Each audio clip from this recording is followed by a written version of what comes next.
Hi guys! Hello everyone! Hello mga Sisilab! Welcome back again to our YouTube channel. And this is me, your Sisilabs Chading. At sa video ito mga Sisilab, ayan na, ipapakita ko na po sa inyo ang naging resulta or after wash result sa ginawa nating review ng isang pang Brazilian, which is the Eye Care Brazilian Blowout from G-Skin. And by the way mga Sisilab, sa mga hindi pa po nakapanood ng review po nito, ilalagay ko lang po yung link dyan sa ating description or dito mga Sisilab para mapanood nyo, or hanapin nyo lang po dyan sa ating video section yung video ng aking review about this Brazilian na Eye Care Brazilian Blowout from G-Skin. At bago natin panoorin ng sabay-sabay ang naging resulta mga Sisilab, kung bago ka lang po dito sa ating YouTube channel, huwag kalimutan mag-subscribe and click the notification bell for more hair care tips and techniques na i-upload natin dito sa ating YouTube channel. And ayan, panoorin natin mga Sisilab ang naging after wash result.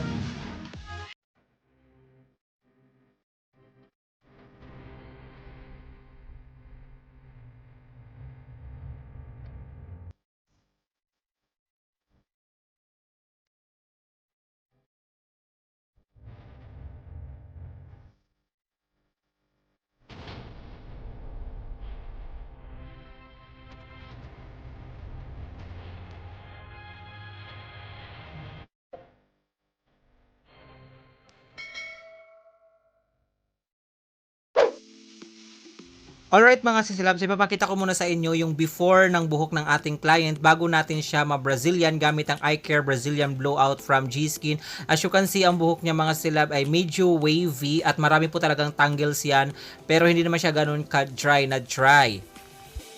Lions roaring in the morning sun, searching for a longer day.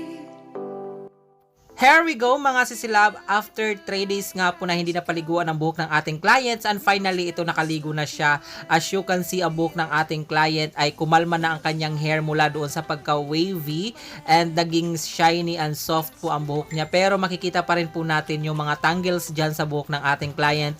Pero kahit pa paano ay naging straight naman ng konti ang buhok ng ating client.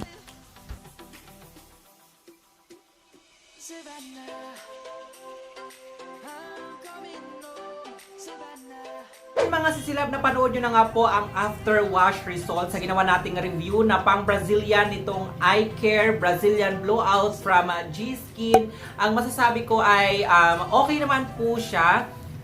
Lumambot yung hair, na wala yung mga dry, at medyo nag-straight naman siya ng konti, na wala yung pagka-wavy, pero hindi ko lang sure kung hanggang kailan ito mag-e-effect yung longevity ng pagka-straight niya, kung hanggang saan siya tatagal. Pero nandun pa rin yung mga tangles, hindi siya nawala mga Sisilab. Pero for me, recommended siya para sa mga rebonded na buhok. Ayan, kung kayo ay mahilig magpa-rebond, yes, pwede po yun pang aftercare ng inyong rebond na buhok. Then, sa mga nagkukulay ng buhok, pwede nyo po yung gamitin after nyo magpakulay.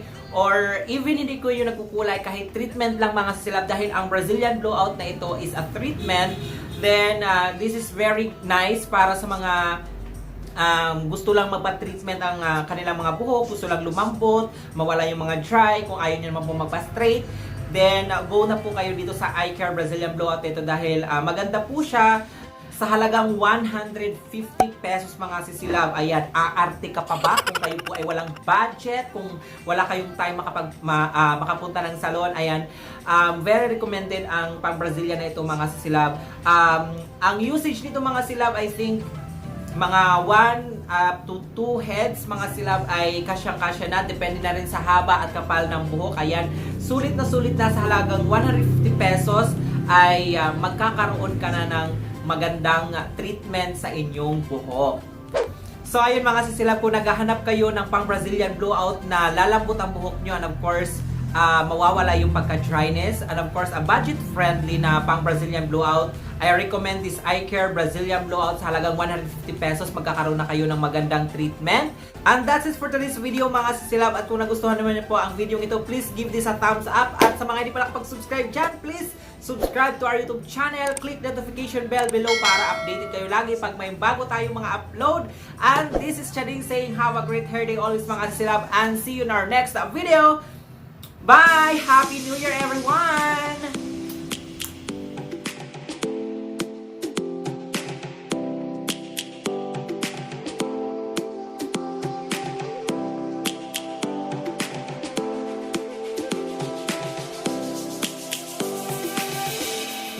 roaring in the morning sun, searching for a longer day.